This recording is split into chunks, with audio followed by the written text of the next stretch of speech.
اب آپ کو عربی حضرات سے بات کرنے وقت گھبرانے کی کوئی ضرورت نہیں ہے، لیکن اس کے لیے آپ کا تلفظ بالکل بہتر ہونا چاہیے۔ میری پچھلی ویڈیو کو اگر دیکھیں اور بہت سارے ویڈیوز اگر آپ نوٹ کریں، اس میں میں نے کافی کچھ تلفظ کے حوالے سے میں نے بتایا ہے۔ آپ جہاں سے بھی مجھے دیکھ رہے ہیں، سن رہے ہیں، آپ میرے چینل کو لازمی سبسکرائب کیجئے گا، اور ڈسکرپشن پہ دیا ہوا میرا فیس بک پیج ہے، اس کو بھی فالو کیجئے گا۔ میں واٹس ایپ لرننگ گروپس بھی مینیج کرتا ہوں، اسے بھی جوائن کر سکتے ہیں، اور اگر کسی کو آن لائن کلاسز عربی زبان کے حوالے سے سیکھنی ہے تو وہ مجھ سے رابطہ کر سکتے ہیں۔ عربی فصحی، عامیہ، قرآنک عربک، اس کے علاوہ جاب کے لیے jobs in gulf and middle east, Saudi Arabia, یا دینی مدارس یا ایم اے عربی جو لوگ کر رہے ہیں، چاہے پاکستان، بھارت، بنگلہ دیش یا خلیجی ممالک میں کہیں سے بھی ہو، آپ مجھ سے رابطہ کر سکتے ہیں۔ تو تلفظ کے حوالے سے آج کا جو میرا سبق ہے وہ یہ ہے، ہا، اور یہ لفظ ہے، یہ حرف ہے ہا۔ آپ غور سے دیکھیے گا، پچھلے میں نے سبق میں صاد، تا اور سین کے متعلق بتایا تھا۔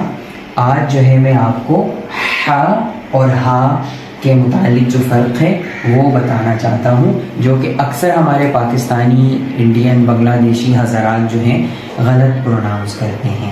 اور آپ کو پتہ ہے عربی زبان میں ایک چھوٹی سی بھی غلطی ہو، حرف کے تلفظ کی بھی ہو، بلکہ زیر زبر پیش کی بھی اگر غلطی ہو تو پورا لفظ بدل جاتا ہے، جس کی وجہ سے پورا جملہ بدل جاتا ہے۔ یا تو وہ بے معنی ہو جاتا ہے، اس کی کوئی میننگ، کوئی مطلب نہیں ہوتی، یا وہ بالکل ہی غلط معنی پیش کرتا ہے، جو کہ بعد میں آپ کے لیے تھوڑے سے پرابلمس کریٹ کر سکے گا۔ تو یہ آپ دیکھیں، یہ ہے ہا۔ میرے منہ کو آپ اگر دیکھیے گا غور سے، اور حلق کو دیکھیے گا میں کس طرح یہ تلفظ پڑھ رہا ہوں، ہا۔ اس کے ساؤنڈ کو بھی غور سے سنیے گا، ہا۔ یہ ہے حرف الحا، اس کا نام عربی میں ہے ہا، جس کو اردو میں ہے کہا جاتا ہے۔ تو یہ ہے ہا، اور اس طرح پروناؤنس ہوتا ہے ہا۔ غور سے دیکھیے گا میرے منہ کو، مخارج الحروف کو کس طرح بول رہا ہوں، اس طریقے کو، اور ساؤنڈ جو آواز آ رہی ہے اس کو، ہا۔ ٹھیک ہے، آپ نے سن لیا، اس کو اب آپ پریکٹس کیجئے گا کئی دفعہ، ہا۔ اچھا، اس کے بعد ہم آتے ہیں حرف ہا۔ یہ جو دو چشمہ آپ کو دکھ رہا ہے، یہ اصل میں اس طرح لکھا جاتا ہے، لیکن کبھی کبھار اگر یہ ورڈ کے درمیان آ جائے، ایک لفظ کے درمیان، تو اس طرح لکھا جاتا ہے، اور اگر آخر میں آ جائے تو اس طریقے سے لکھا جائے گا۔ یہ ہے حرف ہا۔ یہ غور سے دیکھیں، یہ ہا کی طرح نہیں ہے، ہا سے بہت ہلکا ہے، یہ اوپر کی طرف سے نکلتا ہے، حلق سے نہیں نکلتا، اس کو کہتے ہیں ہا۔ ٹھیک ہے، اردو میں کہا جاتا ہے ہے، ٹھیک ہے، عربی میں کہتے ہیں ہا۔ تو یہ ہوا ہا، یہ ہوا ہا، ٹھیک ہے، یہ کہتے ہیں ہا، اور یہ ہوا ہا۔ اب آپ کو میں ایک مثال دیتا ہوں کہ کیسے اگر لفظ تلفظ چینج ہو جائے تو مطلب بدل سکتا ہے۔ مثال کے طور پہ یہ ایک لفظ ہے جس کو کہتے ہیں حائل، ٹھیک ہے، ہا، الف، حمزہ، کرسی پہ بیٹھی، لام، حائل۔ کیا ہے؟ حائل۔ حائل کا مطلب ہے آڑ، پردہ، یا something to make difference.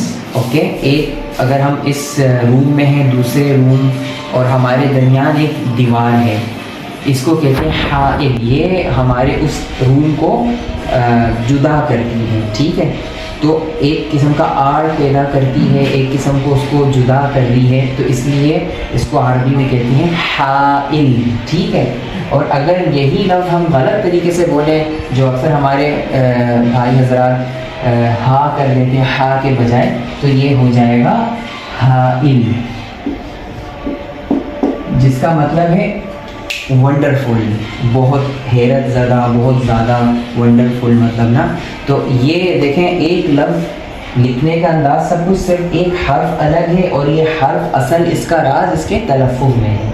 بہت دفعہ ہم لوگ دعائیں وغیرہ پڑھتے ہیں، ذکر کرتے ہیں لیکن ان کا لفظ ہم غلط طریقے سے بولتے ہیں، تو اگر ہم غلط طریقے سے بولیں گے تو پھر وہ مطلب ہی چینج ہو جائے گا۔ بہت دفعہ ہم عربی زبان عرب ملکوں میں جاتے ہیں، کافی ہمارے ایسے دیسی بھائی ہیں، دوست ہیں، جن کے ساتھ مسئلے مسائل پیش آئے ہیں عربیوں کے ساتھ۔ ریزن اس کا صرف یہ تھا کہ انہوں نے غلط لفظ ان کو کہا، جس کو معاملہ خراب ہوا، وہ غصے ہو گئے یا جو بھی۔ تو اس چیز کا آپ نے بہت خیال رکھنا ہے، کیونکہ عربی زبان دنیا کی ان زبانوں میں سے اور سب سے کم ترین زبانوں میں سے جو شمار ہوتی ہے جو تلفظ کا بہت خیال ہوتا ہے۔ ہر جو الفابیٹ مطلب حروف تہجی حرف کی الگ نام ہے، اس نام کی الگ میننگ بنتی ہے اور اس کا الگ ہی تلفظ ہوتا ہے جو دوسرے حرف کے تلفظ سے بالکل الگ ہوتا ہے۔ ہر حرف کو الگ انداز میں تلفظ کرنا ہوتا ہے۔ آپ کا بہت بہت شکریہ یہاں تک سننے کا۔ مزید عربی سیکھنے کے لیے میرے چینل کو لازمی سبسکرائب کیجیے گا، اور میرے یوٹیوب اور فیس بک پیج کو بھی فالو کیجیے گا۔ لرننگ گروپس جو واٹس ایپ میں میں مینیج کرتا ہوں وہ بھی جوائن کر سکتے ہیں۔